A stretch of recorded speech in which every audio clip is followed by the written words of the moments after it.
Hello everyone. आज की इस वीडियो में हम लोग सेलेक्टर्स के बारे में पढ़ेंगे।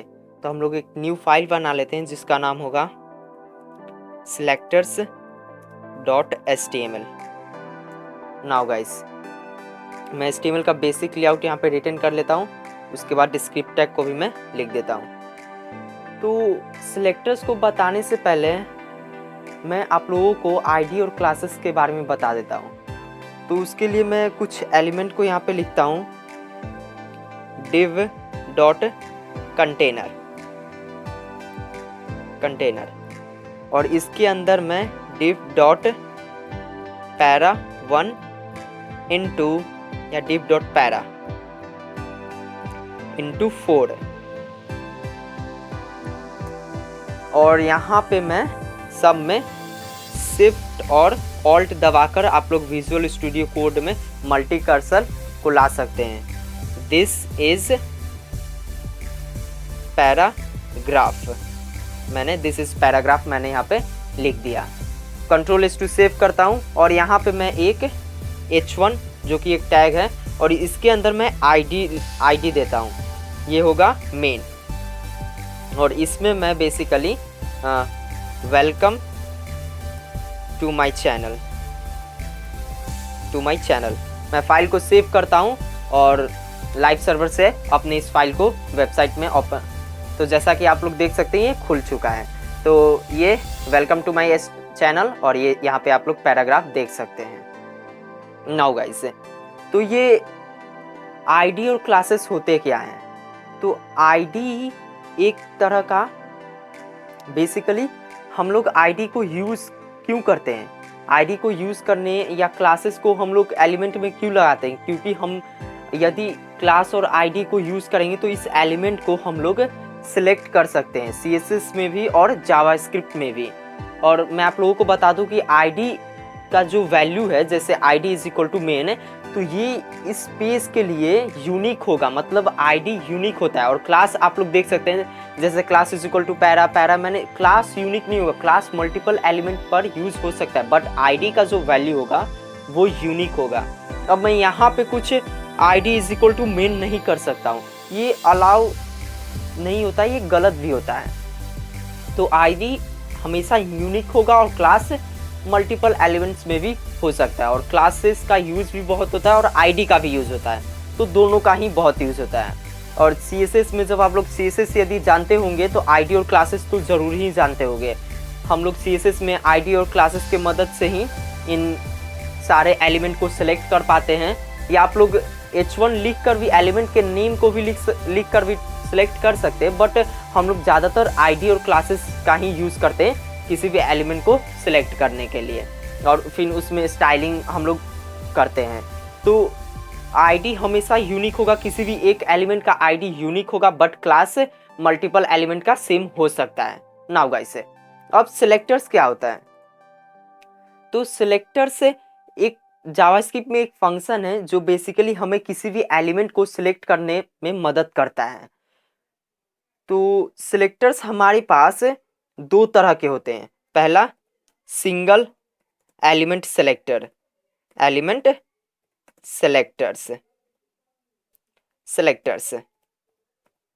Single element selectors. तो सिंगल एलिमेंट सेलेक्टर्स वो सेलेक्टर्स होते हैं जो सिर्फ एक पर्टिकुलर एलिमेंट को सिलेक्ट करें, और हमारे पास एक सेलेक्टर होते हैं मल्टीपल एलिमेंट सेलेक्टर, मतलब मल्टीपल एलिमेंट सेलेक्टर। मैं इसी को कमेंट कर लेता हूं जल्दी से। मैं यहाँ से इसको Ctrl+C, यहाँ पे मैं Ctrl+V, यहाँ पे मैं मल्टी एलिमेंट सेलेक्टर। तो मल्टी एलिमेंट सेलेक्टर ये बेसिकली मल्टीपल एलिमेंट को सिलेक्ट कर सकता है। इनमें सिंगल एलिमेंट सेलेक्टर हमारे पास गेट एलिमेंट बाय आईडी होता है, मल्टी एलिमेंट सेलेक्टर्स हमारे पास query selector, class name, get element by class name होते हैं। तो मैं आप लोगों को अभी आगे सब बताऊंगा। अभी सिलेक्टर्स क्लियर हुआ कि नहीं गाइस? आप लोग कमेंट पर जल्दी बताइए। नहीं हुआ तो मैं आप लोगों को एक बार और बता देता हूँ। सिलेक्टर्स जावास्क्रिप्ट में एक फंक्शन है जो हम लोग यूज करते हैं किसी भी एलिमेंट को सिलेक्ट करने के लिए, किसी भी HTML के एलिमेंट को सिलेक्ट करने के लिए with the help of ID and classes. Now तो यदि मैं यहाँ पे लेट यहाँ पे मेन या लेट एलिमेंट या लेट ए मैं लिख देता हूँ, let A is equal to document dot get element by ID, get element by ID. आप लोग यहाँ पे देख सकते हैं, यदि आप लोगों ने विजुअल स्टूडियो कोड को डाउनलोड कर रखा है तो ये हमें सजेशन देते रहता है।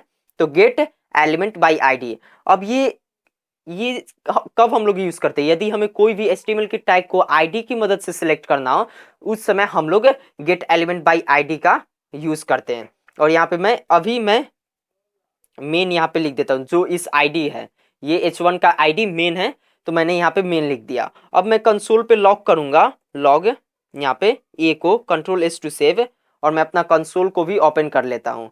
इंस्पेक्ट किया मैंने, तो आप लोग, मैं कंसोल पे जाता हूँ तो आप लोग यहाँ पे देख सकते हैं ये इस आईडी को ये टारगेट कर लिया, मतलब सेलेक्ट कर लिया है। अब आप लोग चाहते हैं कि इस आईडी को हम लोग चेंज करें यूजिंग जावास्क्रिप्ट, मतलब इस एलिमेंट, मतलब इसके इनर एचटीएमएल को चेंज करें, इसके मतलब इसके स्टाइलिंग को चेंज करें, तो आप लोग यहाँ पे कर सकते हैं। जैसे मैं ए dot style, style basically JavaScript में एक फंक्शन है, और डॉट यहाँ पे मैं यदि बैकग्राउंड लिखूं, बैकग्राउंड और इज इक्वल टू, और यहाँ पे आप लोग इस एलिमेंट का बैकग्राउंड क्या रखना चाहेंगे, तो आप लोग यहाँ पे लेट्स से मैं रेड रखना चाहूंगा, तो मैंने रेड यहाँ पे लिख दिया, कंट्रोल एस टू सेव। तो आप लोग यहाँ पे देखेंगे कि इसके बैकग्राउंड, मतलब इसका बैकग्राउंड रेड हो चुका है। तो आप लोग कुछ इस तरह से यहाँ पे CSS का भी यूज कर सकते हैं। और गाइज ये सिलेक्टर्स हम लोग बहुत यूज करते हैं, बहुत, किसी भी वेबसाइट पर कोई भी प्रोजेक्ट हम लोग सिलेक्टर्स का यूज करते ही हैं। तो आप लोग इस वीडियो को ध्यान से देखें। और डॉक्यूमेंट क्या होता है, मैंने अब पिछले वीडियो में बता दिया कि डॉक्यूमेंट क्या होता है। ये आप लोग जो भी पेज देख रहे हैं ये पूरा डॉक्यूमेंट ही होता है। तो यदि आप लोगों ने मेरे पिछले वीडियो को नहीं देखा है तो जाकर उस वीडियो को देखें नाउ। और यदि आप लोग उसके मतलब इस टेक्स्ट को चेंज करना चाहते हैं, वेलकम टू माय चैनल, ये जो चैनल है, इस टेक्स्ट को चेंज करना चाहते हैं, यहाँ पे ए डॉट इनर टेक्स्ट है, एक मेथड होता है, एक प्रॉपर्टी है, ए डॉट इनर एचटीएमएल नहीं guys, inner text, text is equal to, आप बैकटिस का मैं यूज कर रहा हूँ, ये बेसिकली टेम्पलेट लिटरल्स भी इसको कहा जाता है। और यहाँ पे मैं लिख देता हूँ programming cool, control S to save. तो आप लोग यहाँ पे देखेंगे कि इसका टेक्स्ट चेंज हो चुका है। इसमें बेसिकली पहले क्या था, पहले वेलकम टू माय चैनल था, अब ये प्रोग्रामिंग कूल हो चुका है। और यदि आप लोग इसका अब ये कौन से कलर में, ये ब्लैक कलर में, मतलब ये टेक्स्ट कौन से कलर में, ब्लैक कलर में। तो यदि आप लोग इसके टेक्स्ट को चेंज करना चाहते हैं तो आप लोग कुछ इस तरह से कर सकते हैं, ए डॉट स्टाइल ही यूज करेंगे, style dot colour, colour is equal to, मैं यहाँ पे व्हाइट कर देता हूँ, white, control S to save, मैंने सेव किया फाइल को, तो आप लोग देखेंगे कि इसका कलर व्हाइट हो सकता है। तो अब आप लोगों को समझ में आ गया होगा कि हम लोग गेट एलिमेंट बाई आईडी से किसी भी एचटीएमएल के एलिमेंट को सिलेक्ट कर सकते हैं, बट कब, जब उसमें आईडी दिया हो तब। और फिर उसके स्टाइल को, उसके इनर टेक्स्ट को, उसके इनर एचटीएमएल को हम लोग चेंज कर सकते हैं नाउ। तो ये तो हो गया एक सेलेक्टर। अब हमारे पास होता है, यदि आप लोगों को क्लास, मतलब इसमें तो मैंने क्लास दिया, यदि आप लोगों को इसको सिलेक्ट करना हो तो कैसे करेंगे गाइस, तो उसके लिए भी हमारे पास let B is equal to, यदि मैं यहाँ पे डॉक्यूमेंट, मैंने डॉक्यूमेंट को बता दिया है, यदि आप लोगों को नहीं मालूम तो जाकर मेरे पिछले वीडियो को देखें, document dot get element by class name. और यदि आप लोगों ने विजुअल स्टूडियो को डाउनलोड रख किया हुआ है तो आप लोगों को सजेशन जरूर मिलता होगा। और ये सोर्स कोड एडिटर, ये जो आईडी है विजुअल स्टूडियो कोड, ये बहुत ज़्यादा ही कोड को लिखने में आसान कर देता है। देखिए मैंने इतना लंबा मैंने तुरंत सर में लिख दिया, क्योंकि विजुअल स्टूडियो कोड मुझे सजेशन दे रहा था। मैं डायरेक्टली इंटर पर क्लिक किया, gate element by class name, यहाँ पे प्रिंट मतलब लिख दिया गया नाउ। तो मैं इस पैरा, मैं यहाँ पे सिर्फ पैरा लिखता हूँ और कंसोल पे इसको प्रिंट करता हूँ, लॉक करो बी को, कंट्रोल एस टू सेव। तो आप लोग यहाँ पे देखेंगे कि एक HTML का कलेक्शन हो गया, एक HTML का कलेक्शन इसने प्रिंट किया। और किसका, जिसमें भी अगर पैरा नाम का क्लास है, वो gate element by class name क्या करता है, एक क्लास को सिलेक्ट करता है। तो यहाँ पे जितने भी एलिमेंट में पैरा नाम का क्लास था उनमें वो सब मतलब वो gate element by class name उन सबको टारगेट कर लिया, मतलब सिलेक्ट कर लिया। तो एक ये पैरा आप लोग इस तरफ देखिएगा, एक ये पैरा है, सेकंड पैरा ये है, थर्ड पैरा ये है और फोर्थ पैरा ये है। ये एक तरह का एरे ही है बट एक्चुअल एरे नहीं है। इसको हम लोग यदि इटरेट करना चाहेंगे तो हम लोगों को एरे डॉट फॉर्म का यूज करना होता है। मैं आप लोगों को अभी नहीं बताऊंगा, मैं आप लोगों को बाद में बताऊंगा, इस वीडियो का वो मुद्दा नहीं है बेसिकली। अब आप लोग चाहते हैं कि हम लोगों को सिर्फ एक एलिमेंट मिले, मतलब हम लोग सिर्फ एक एलिमेंट चाहते हैं, तो आप लोग 0 लिखे, कंट्रोल एस टू सेव।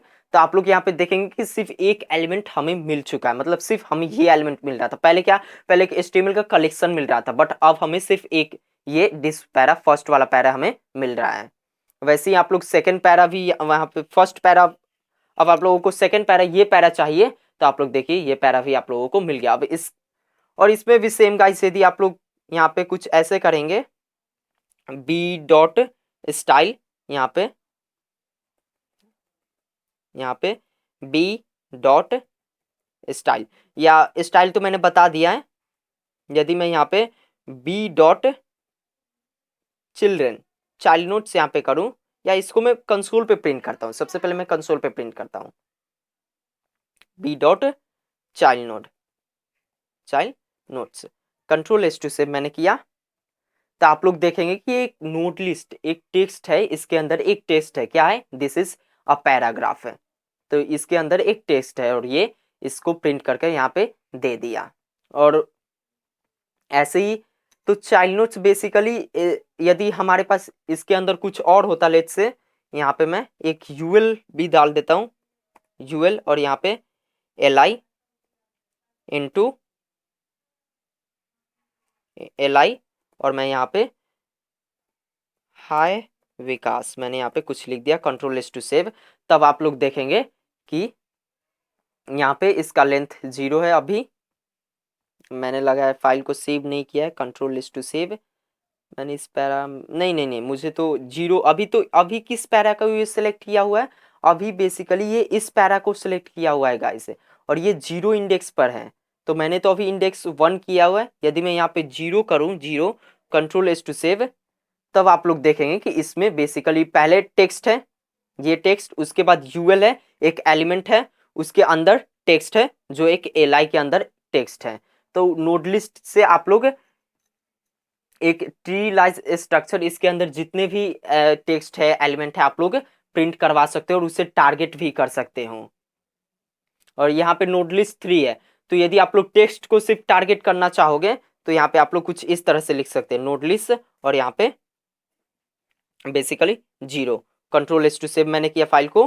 तो आप लोग यहाँ पे देखेंगे दिस इज पैराग्राफ, यहाँ पे सिर्फ लिखा हुआ आ गया। और इसका हम लोग यूज कब करेंगे, यदि हम लोगों को एक एलिमेंट चाहिए और उसका टेक्स्ट हमें सिर्फ चाहिए और उसके टेक्स्ट को हम लोग डायनेमिकली चेंज करना चाहते हैं, डेट टाइम हम लोग ये सब यूज करते हैं। मैं आप लोगों को आगे जब प्रोजेक्ट बनवाने लगूंगा ना गाइज, तब आप लोगों को सब पता चलेगा इन लोगों का मतलब कैसे यूज कैसे किया जाता है, रियल प्रोजेक्ट में इसका यूज कैसे होता है, मैं आप लोगों को सब बताऊंगा। तो gate element by class name आप लोगों को आशा करता हूँ समझ में आ गया होगा।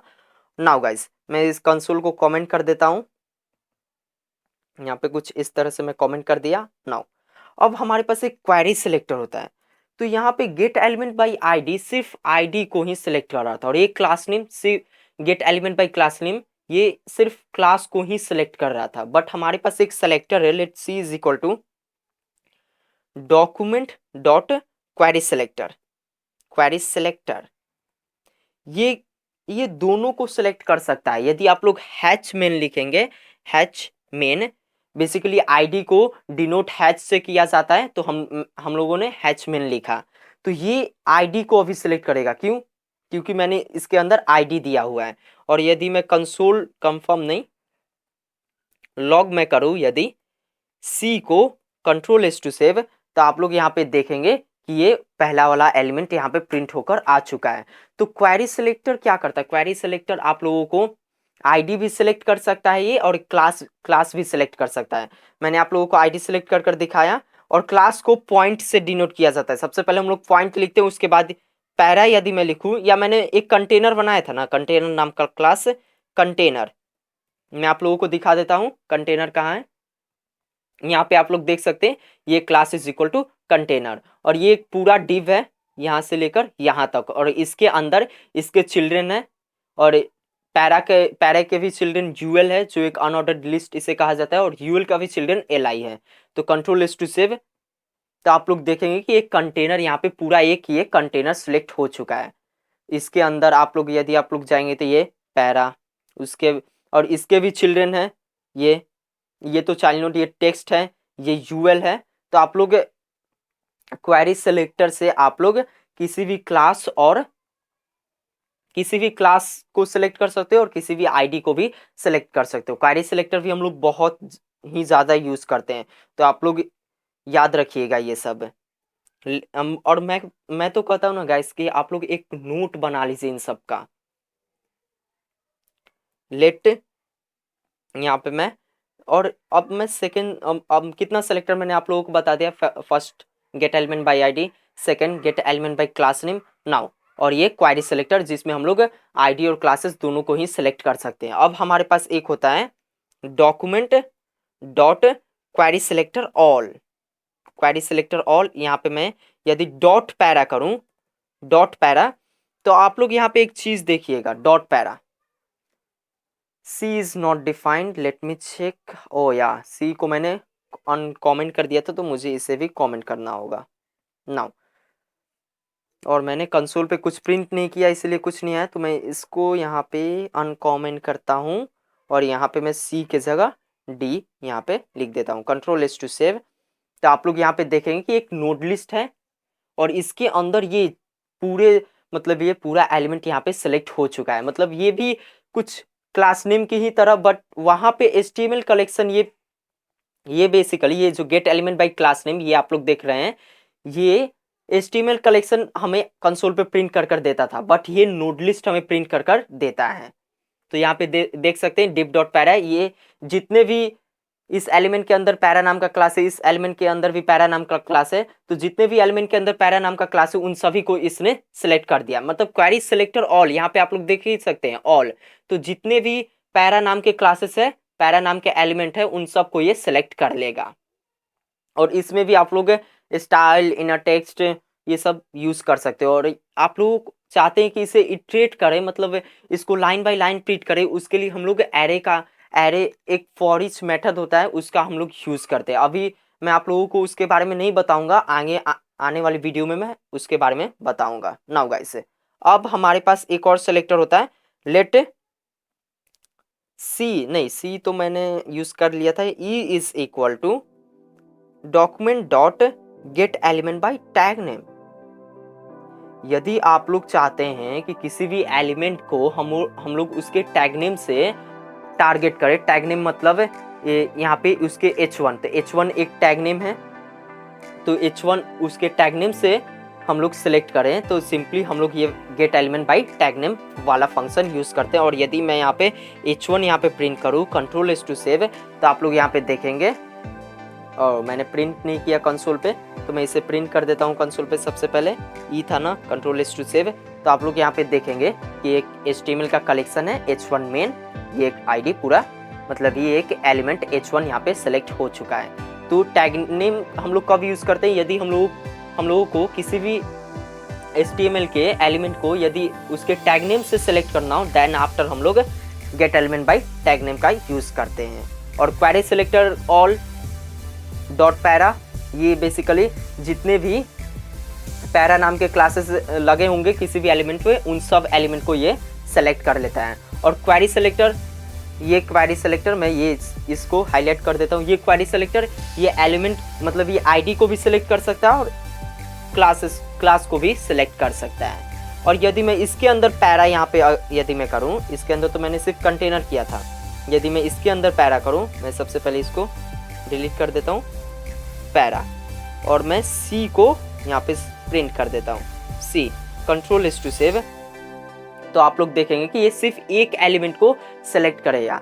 तो आप लोगों को मालूम चल गया होगा क्वेरी सिलेक्टर ऑल और क्वेरी सेलेक्टर में डिफरेंस क्या होता है। ये सिर्फ एक HTML को सिलेक्ट किया, बट क्वेरी सेलेक्टर ये पूरे को एक नोड लिस्ट में हमें कंसोल पे प्रिंट करवा दिया। और gate element by class name एक HTML कलेक्शन के फॉर्म में कंसोल पे प्रिंट करता है। तो आप लोगों को सिलेक्टर, आशा करता हूँ आप लोगों को सिलेक्टर समझ में आया होगा। आज के लिए इतना ही guys, thank you for watching this video.